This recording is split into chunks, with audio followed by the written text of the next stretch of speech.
Hey, what's up, guys? Jacob Barnhill with the Barnhill Team at eXp Realty. Today, I want to talk to you guys about repairs. So, very common question that we get with a lot of sellers is what repairs should we do? Even more important is the seller that's going to take on the endeavor of making all these upgrades to their home. Jake, I'll call you in 6 months. We're going to do some work to the house. This makes me cringe a lot of times because it's a very well-known fact that most sellers will over improve the home. Just like we see new investors and they think that they need to spend more money than they do. I'm going to dispel some of those things with some very simple concepts and hopefully save you guys some money. So, here we go. So, the really easy one that kind of blankets a lot of where we kind of want to focus with the home, right? We need it to be livable, right? We need major functions of the home being worked. These are all just assumptions, right? And beyond the normal upgrades, we want to make sure that the roof is in good condition, that the foundation is not needing significant work, the plumbing, the electrical, all of those major functions of the home, health, safety, permits, all of that stuff. I'm assuming we're good to go on all of that stuff. Now we have a home that may need some other repairs. What should we look at doing? Okay, because if we want top dollar for the home, obviously we can list it as is, and we could talk about some creative options. If it's too much of a burden for you guys, that we could talk about some other options, and I can talk about some of those in some other videos as well. But again, I want to assume all that's done, and we want to look at a home that maybe has it's original, but it's in good condition, and we're thinking about doing some upgrades. Or we have a home that's maybe newer. It's not maybe not as old, and it's original 1970s 1980s stuff, and I've seen a home look in great shape. I mean, it's in phenomenal condition, and we've kept up to date with it, right? Or we have a newer home, and maybe there are some deferred maintenance type of things that we want to get done, right?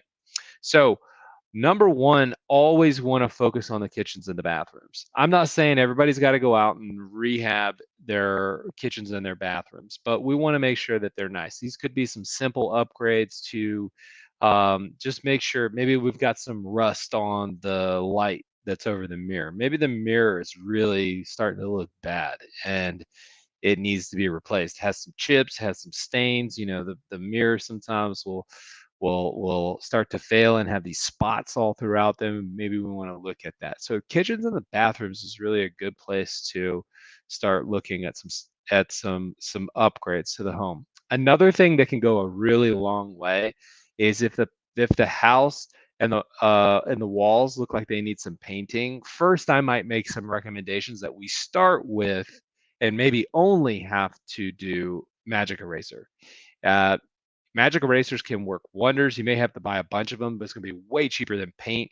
And or a lot of times I highly recommend you hire someone to paint, because as soon as you start to take on the paint as your job and you think that's a good idea because you're saving money, into day one, you're going, why did I ever decide to do this? Especially if you're doing overhead painting, it's just a lot of work. It's hard work. So especially if you're on your own business, I highly recommend you hire someone. But paint can go a long way, or magic eraser is usually my first stop to see if we could solve the walls and the trim and some of the doorways and things like that, and using magic eraser. The other thing is carpet. Maybe we could stretch the carpet and clean the carpet. Maybe we can do some light refinishing, depending on some of the wood floors that we have. So uh, those are some basic things that go a really long way that have high impact. Is the floors, not necessarily needing to replace, but I want to look at repairing or just working with what we have and maybe cleaning it up a little bit.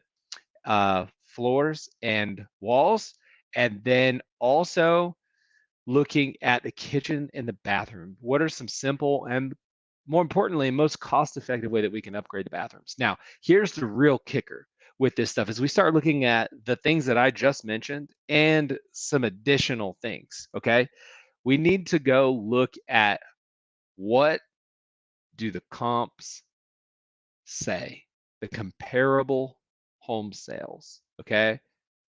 And this is a great example. Okay, we're looking at the kitchen and we want to put granite countertops because everybody wants granite, right? So I want to invest the money, make that investment because I want to put granite countertops.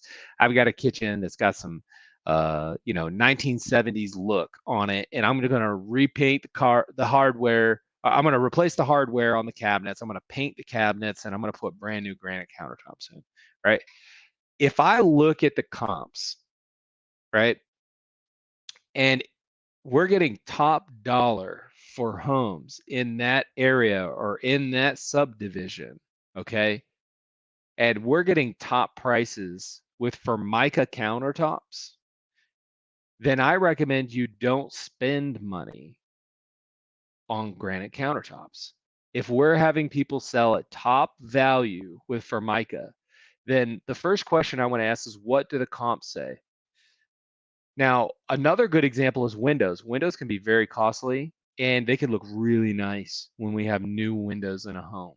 But if, again, what do the comps say? If the homes are selling for top value and we want to go for top value, right?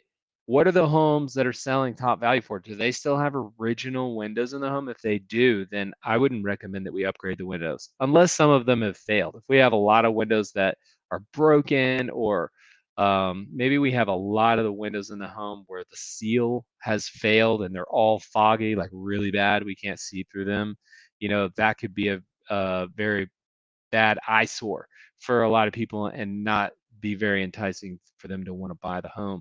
So what do the comps say is one of the best things? So we could go, I don't want to go into like all the details. It would be Taylor. Obviously, there could be so many things with a house, but these are a lot of the basic filters. We want to make sure we have a nice home that has no code violations. We have major functions of the home working properly. They're functioning as designed. We're keeping the home dry. The roof works, right? We don't have issues with the foundation. Safety, health, major functions of the home. Once we're good there, kitchens and bathrooms, walls and floors, we can focus on. Then we also want to run through the filter of, hey, what do the comps say? Then ask ourselves, is this going to make us money? Those are the two magical questions. What do the comps say? And is this going to make us money if we decide we want to do this, right? If the comps are telling us yes to do this, are we actually going to get a dollar for dollar return is the second question, right? So if I'm going to spend $20,000 on stuff I believe is going to get me more money for the home, but am I just going to make another $20,000 when I spend $20,000? Could I sell the home for $20,000 less and just don't do the work and make the same amount of money? So those are the types of things that I help walk clients through. Same kind of things we teach our agents to do. And those are hopefully some tips that you guys can think of when you guys are thinking what kind of repairs I should do before I sell my home. I hope this video was helpful. Hit me in the comment box if you guys like this, and please like and subscribe and share if you guys love the content that we're putting out. I will see you guys on the next video. Stay savvy. Peace.